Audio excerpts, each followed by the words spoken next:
मागील भागात आपण पाहिले, अभिजित 3 दिवसांची रजा घेऊन गावी निघाला होता. पल्लवी त्याला म्हणाली, अभिदादा तू लवकर परत ये. तू नसलास म्हणजे मला बिलकुल करमत नाही. आणि रेखाला बघून ये. मावशीच्या पत्रातली तिची एवढी तारीफ वाचून मलाही तिला पाहावेसे वाटू लागले आहे. त्यावर अभिजित म्हणाला, छट, काही नको रेखा आणि ठेका. पल्लवी अभिजितला म्हणाली, मग पाहिजे तरी कोण, तूच सांग. कोणी मनात भरली आहे का? अभिजित म्हणाला, पल्लू जा पाहू तू इथून, उगीच डोके उठवू नकोस. पल्लवी म्हणाला, अभिदादा नक्कीच कोणीतरी आहे तर. नाहीतर उगीचच रागाचा आव आणला नसतात, खरं ना? अभिजितच्या डोळ्यासमोर अनघा उभी राहिली. तो अगदी हळू आवाजात स्वतःबरोबर बोलावे तसा म्हणाला, आहे काय आणि नाही काय माझ्या दृष्टीने सारखेच. पल्लू प्लीज जा तू पाहू इथून. पल्लवी चटकन उठून गेली. तिच्या मनात विचार आला, अभिदादा नक्कीच कुठेतरी गुंतला आहे. पण काहीतरी घोटाळा दिसतो आहे. नाहीतर आपल्या अभिदादाला नाकारणारी तिच्या दृष्टीने निव्वळ महामूर्ख होती. नाहीतर कदाचित ती कोणीतरी आधीच कुठेतरी गुंतलेली असेल, नक्कीच. आणि पल्लवीच्या डोळ्यासमोर हसरा रवी उभा राहिला. रवीला उद्देशून तिने प्रश्न केला, तू तर नाहीस ना कुठे गुंतलास? नाहीतर माझी अवस्थाही अभिदादासारखी व्हायची. ह्या प्रश्नावरती पल्लवी अडखळली, संकोचली, लाजली. म्हणजे आपण रवीवर प्रेम करतो. आत्तापर्यंत वेगवेगळ्या रोगांची लक्षणे पाहून तो रोग कोणता हे ठरवण्याचे शिक्षण घेतले. पण प्रेम रोगाची लक्षणे तर आपण ओळखलीच नाहीत. रवी आपल्या घरी यावा, कुठेतरी दिसावा ही ओढ, आणि तो आला नाही म्हणजे होणारी हुरहुर, तो पुन्हा कधी दिसेल याची उत्सुकता, हीच का ती प्रेमाची लक्षणं? पल्लवी स्वतःशी म्हणाली, रोग तर समजला, पण आता यावर उपाय? ती तशीच शांत बसून राहिली. तिला काही सुचेना. आणि ती तोंडातल्या तोंडात पुटपुटली, रवी आय लव्ह यू. अभिजितचा पहिला पिरियड होता. रवी क्लासमध्ये नव्हता. रवी आज पुस्तक घेऊन येणार होता. पण पुस्तक आणण्यासाठी अभिजित रवीच्या घरी 4 वाजता गेला. त्याने रिंग वाजवली. अनघाने दरवाजा उघडला. अभिजितने रवी आहे का घरात विचारले.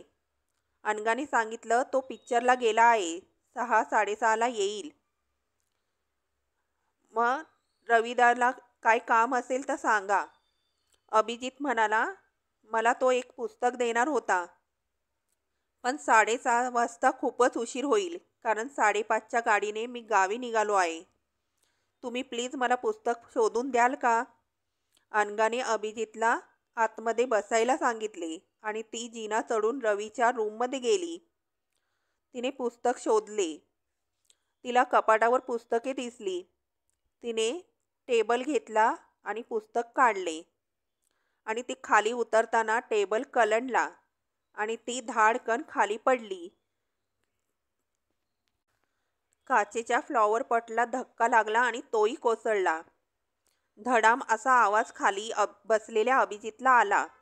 अभिजित ताडकन उभा राहिला. नक्कीच काहीतरी झाले आहे. अभिजित भराभर जिना चढून रवीच्या खोलीत गेला. पाहतो तर स्टूल कलवणलेले, काचांचे तुकडे आणि त्यामध्ये उठून बसण्याचा प्रयत्न करीत असलेली अनघा. सारं पाहून अभिजितच्या काळजाचा ठोका चुकला. तो घाबरला. चटकन पुढे झाला. अनघाला उठून बसण्यात मदत करीत तो बोलून गेला, अनु अनु तुला लागले नाही ना? त्याने बघितले, मनगटाला काच लागलेली दिसत होती. त्याने अनघाला खुर्चीवर बसायला मदत केली आणि आपल्या खिशातून आपला लक्की रुमाल काढून तिच्या मनगटावर बांधला. खाली धावत जाऊन पाण्याचा ग्लास घेऊन आला. अनघाला म्हणाला, पाणी घे, बरं वाटेल. अनघाने ग्लास हातात घेतला. अनघाने अभिजितला सांगितले, तुमचे ते पुस्तक तिकडे टेबलाखाली गेले आहे, तेवढे घ्या. अभिजित मनातून नर्वस झाला. आपल्यामुळे तिला दुखापत झाली. पुस्तक उचलून घेत तो म्हणाला, सॉरी, माझ्यामुळे तुम्हाला फार त्रास झाला. अनघा हसून म्हणाली, पण तुमचे पुस्तक तर मिळाले ना? अभिजित म्हणाला, होय, थँक्यू व्हेरी मच. वास्तविक अनघाला त्याचा खूप राग यायला पाहिजे होता, पण तसे झाले नव्हते. अभिजित विचार करीत होता, ही तडकणारी फटाकडी हे एवढे होऊन शांत कशी? आता ती तडकण्यापूर्वी इथून गेलेले बरे. अभिजित म्हणाला, रवीला सांगा मी पुस्तक घेऊन गेलो आणि बुधवारी कॉलेजमध्ये भेटू. अनघा सावकाश उठून तिच्या खोलीत गेली आणि तिला सतत अनु अनु फार लागले नाही ना तुला, हे अभिजितचे शब्द ऐकू येऊ लागले. काही वेळाने रवी आला. रवीला तिने सगळी हकीकत सांगितली. रवीने तिच्या हातावरचा सरांचा रुमाल बघून म्हणाला, सरांनी त्यांचा एवढा लक्की रुमाल तुझ्या रक्ताळलेल्या जखमेवर लावला, म्हणजे तू किती भाग्यवान. अनघाच्याही मनात विचार आला, खरंच मी इतकी लक्की आहे का की मिस्टर यूचा एवढा आवडता लक्की रुमाल त्यांनी स्वतः माझ्या हातावर बांधला. अभिजितही गाडीमध्ये विचार करीत होता की आपण तिचे नाव घेतले, अनु अनु. आता ती चिडली असणार, रागवेल माझ्यावरती. जेव्हा कधी समोर येईल तेव्हा आपले काही खरे नाही, एकदम बॉम्बस्फोट होणार तर. ह्या विचारात तो गावी पोचला. आता पुढे. सरस्वतीबाईंनी जेवणखाण आवरून झोपण्याची तयारी केली, पण आज काही केल्या त्यांना झोप येईना. उठून त्यांनी लाईट लावला. अभिजितसाठी करायला घेतलेला पूर्ण होत आलेला स्वेटर त्यांनी करायला घेतला. हा कलर किती छान दिसेल आपल्या अभिला. केव्हा येणार आहे कोण जाणे. त्याच्या प्रत्येक पत्रात आपल्याला मधाचे गालबोट असते. आई, मी लवकरच येत आहे, सध्या थोड्या गडबडीत आहे. प्रतापरावांच्या मागे हा एवढा सर्व व्याप सरस्वतीबाईंनीच सांभाळला होता. तेव्हा अभिजित फक्त 3 वर्षांचा होता. त्याच्या बाबांना गावात फार मान होता. त्यांची थोडीफार शेती होती. आर्थिक श्रीमंतीपेक्षा त्यांच्या मनाची श्रीमंती मोठी होती. अडला नडला माणूस कधी रिकाम्या हाताने त्यांच्या दारातून परतला नव्हता. ऐपतीप्रमाणे त्यांनी गरजूंना मदत केली होती. सरस्वतीबाई मॅट्रिकपर्यंत शिकलेल्या. पती निधनानंतर त्यांनी शाळेत नोकरी पत्करली. छोट्या अभिजितचे भविष्य सर्वस्वी त्यांच्यावरच अवलंबून होते. गावातील प्रत्येक व्यक्तीला सरस्वतीबाईंचा आधार वाटे. अभिजितच्या इच्छेप्रमाणे त्यांनी त्याला शिक्षण दिले. कॉलेज शिक्षणासाठी तो शहरात गेला. आपल्या एकुलत्या एक मुलाला दूर करताना त्यांना कष्ट पडले. तरी त्याच्या भवितव्यासाठी त्यांनी ते दुःख सहन केले. त्यांचा आपल्या अभिजितवर पूर्ण विश्वास होता आणि अभिजितही घरापासून दूर राहून कधी बहकला नव्हता. सरस्वतीबाईंना कोडे पडे. आत्तापर्यंत अभिजितने कधी आपला शब्द मोडला नाही, पण अलीकडे त्याच्या लग्नाच्या बाबतीत मात्र तो काही एक बोलत नाही. येईल तेव्हा आता त्याला स्पष्ट विचारायचे, का रे बाबा हे असे? का तिकडे कोणी फटाकडी पाहिली आहेस? दारावरती टकटक आवाजाने त्या एकदम स्तब्ध झाल्या. पुन्हा एकदा दार वाजल्याचा आवाज झाला. 11:30 झाले आहेत. एवढ्या रात्री कोण आले असेल? दार न उघडताच त्यांनी आतून विचारले, कोण आहे? आई, मी अभिजित. सरस्वतीबाईंचा क्षणभर विश्वास बसला नाही. कालच तर त्याचे पत्र त्यांना मिळाले होते. त्यामध्ये गावी येण्यासंबंधी काहीच उल्लेख नव्हता. "ये आई, उघडतेस ना दार?" अभिजित उतावळेपणाने म्हणाला. "हो हो, उघडते दार." त्यांनी दार उघडले. दारात छोटी सुटकेस घेतलेला त्यांचा आवडता अभि. आनंदाने त्या गहिवरल्या. "अभि?" "आई." अभिजितचा स्वरही ओलावला. त्याला हाताला धरून घरात घेत त्या आनंदाने म्हणाल्या, "आलास? छान झाले. अरे, कालचे पत्र वाचून मी नाराज झाले होते. वाटलं तू काही लवकर येणार नाहीस." "अभि, मागच्या वेळेपेक्षा खराब झालास तू. अभिजित मोठ्याने हसला. आई, तरी मी विचारात पडलो होतो. तू तुझे पेटंट वाक्य कसे म्हटले नाही समजून. तू प्रत्येक वेळी माझी अशीच थट्टा करतोस. बैस, मी आता अर्धा तासात स्वयंपाक करते. आईला आपल्या शेजारी बसवीत तो म्हणाला, आई, अगं मी जेवून घेतले आहे स्टँडवर. तू आता काही दगदग करू नकोस. त्याने हातपाय धुवून पाणी घेतले आणि मग दोघांच्या इकडच्या तिकडच्या गप्पा सुरू झाल्या. आई, शेजारचा नाम्या आहे ना ग सध्या इथे? मागच्या वेळी भेटला नाही तो. आहे तो इथेच. आजच घरी पेढे घेऊन आला होता. पेढे? कशासाठी? अरे कसले म्हणून काय विचारतोस? मुलगा झालाय ना त्याला. बघ, नाम्या तुझ्या बरोबरीचा. आणि तू? आता आई नक्कीच लग्नाचा बोर विषय काढणार. जांभई देत तो म्हणाला, आई ग, झोप आली आहे आता. 4 दिवस आहे मी इथे. थोडी बोलणी उरलेल्या दिवसांसाठी ठेवू कसे? कौतुकाने त्याच्या डोक्यावरून हात फिरवीत त्या म्हणाल्या, लबाड आहेस तू. अगदी बोलता बोलता विषय बदललास. झोप आली आहे ना? झोप तर. थोडे दूध देते तेवढे घे. दूध घेऊन त्याने त्याची खोली गाठली. अभिजित झोप आल्याचे सोंग करून झोपण्यासाठी आला होता. खरे म्हणजे त्याला अजून झोप आलीच नव्हती. आता आई मुलीचे फोटो दाखवून बेजार करणार. कोणती पसंत आहे म्हणून सारखी भुणभुण करणार. पण आता यातून सुटका कशी करून घ्यावी? आईच्या इच्छेविरुद्ध कधी आपण गेलो नव्हतो. मग हे हल्ली असे का होते? लग्नाचा विषय आपण का टाळतो? ए वेड्या, का म्हणून काय विचारतोस? तुझी पसंती समजली आहे तुला. तुझा एवढा लकी रुमाल क्षणाचाही विचार न करता बांधलास ना तिच्या मनगटावर. त्याच्या हृदयाच्या कप्प्याचे चोरदार हळूच उघडले होते. आईच्या हाकेने अभिजित उठला. सर्व काही आटपून तो नाश्ता करायला बसला. आवडते पदार्थ पाहून सॉरी खुश झाली.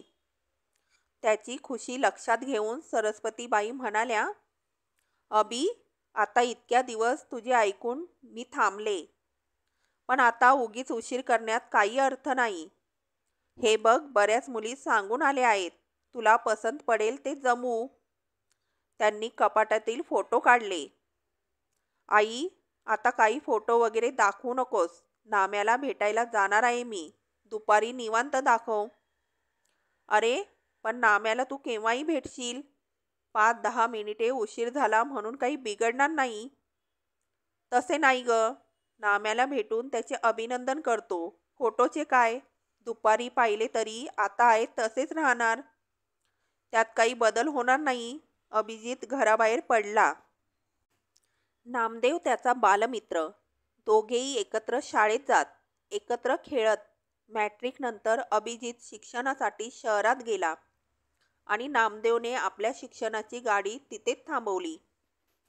नामदेव आणि अभिजित बऱ्याच दिवसांनी भेटले होते. दोघे मित्र बराच वेळ गप्पा मारीत बसले. त्यानंतर अभिजित आणखीन तिथल्या मित्रांना भेटला. घरी यायला त्याला 1 वाजला. जेवून तो वाचत पडला. सरस्वतीबाई मागचे सर्व आवरून तेथे आल्या. आता फोटो दाखवायचे हे ठरवून. अभि, वाचन चालले आहे काय? हो, वेळ तर जायला पाहिजे ना.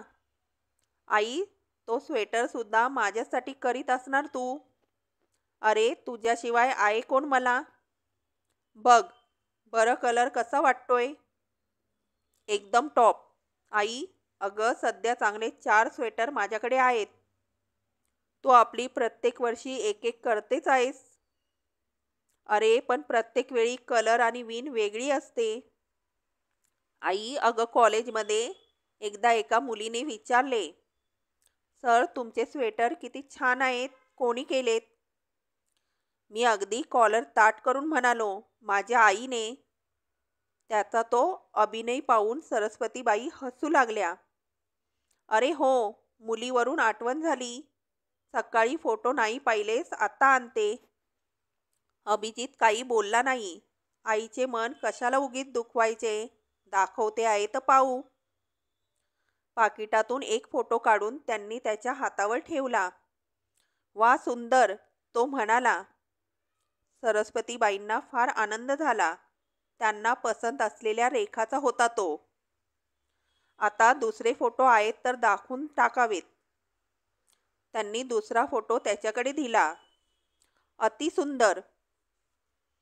त्या मनातून थोड्या नाराज झाल्या.